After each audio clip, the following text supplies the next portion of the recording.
In the middle of the Mojave Desert, where nothing should exist, stands the ruins of what was once a dream, a massive water park built to bring life to the hottest, driest place in America.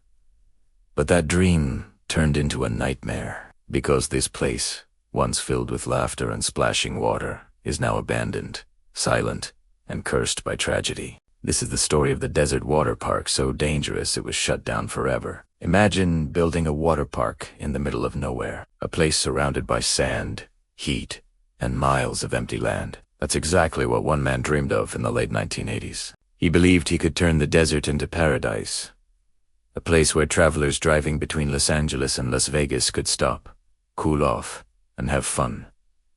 And for a moment, it worked. Families came. Tourists laughed. The water shimmered under the blazing sun. But soon, everything went wrong.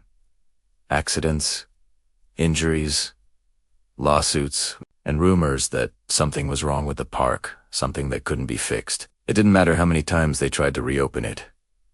Each time, disaster followed. And then, one summer, it all came to an end. What was supposed to be the happiest place in the desert became one of the most dangerous water parks in America. But what exactly happened here? And why does this place still haunt people to this day? Let's uncover the truth. BODY, Part 1.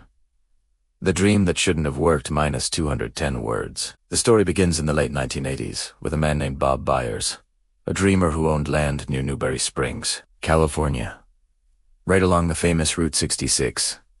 He looked at the endless desert and thought, why not build something fun? He called it Lake Dolores Waterpark, named after his wife. It started as a family project, a few slides, a lake, and some ramps built by hand.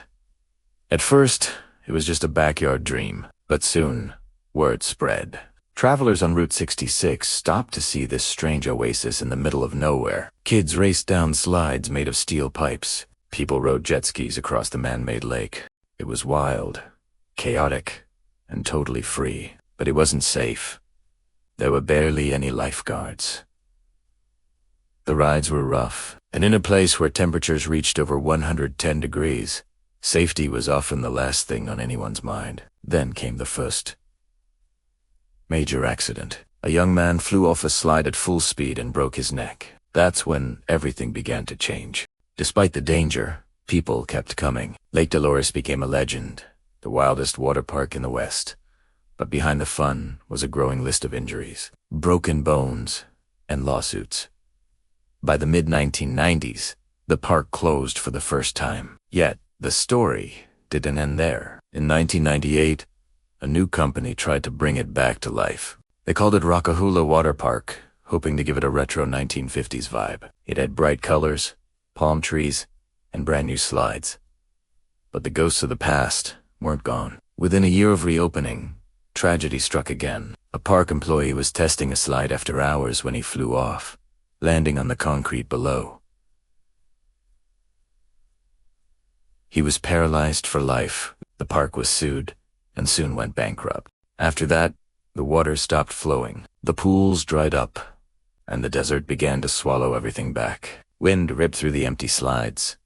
Graffiti covered the walls. Locals started calling it the Cursed Park, because no matter how many times people tried to fix it, something always went wrong. Years later, thrill seekers and urban explorers began visiting the ruins. They filmed videos, took photos, and even camped inside the old water park. But many reported strange things. Some claimed to hear laughter echoing through the empty slides. Others said they saw figures moving in the dark long after sunset. Whether you believe in ghosts or not, one thing's certain. This place feels wrong. The pools are cracked and filled with sand. Slides lie twisted and broken, half buried by the desert wind. And all around, the silence is so heavy. It feels like the place is holding its breath. Developers tried again to bring it back. They called it the New Lake Dolores Project, but construction stopped before it even began. It seems the desert had made up its mind. No matter how many times people try to build joy here, tragedy follows. Maybe it's just bad luck, or maybe, as some believe, the land itself never wanted to be disturbed. Either way, the park's legacy is written in sun-bleached bones and rusted slides. Today, the desert water park stands as a ghost, a haunting reminder of dreams gone wrong. You can still visit it, but locals warn against staying after dark. The wind howls through the broken tubes like screams, and sometimes, if you listen closely, you can almost hear water that isn't there. Lake Dolores was supposed to be a symbol of hope, proof that human imagination could conquer even the harshest desert. Instead, it became a warning that not every place is meant to be tamed. Not every dream should be built. Maybe that's why it still stands.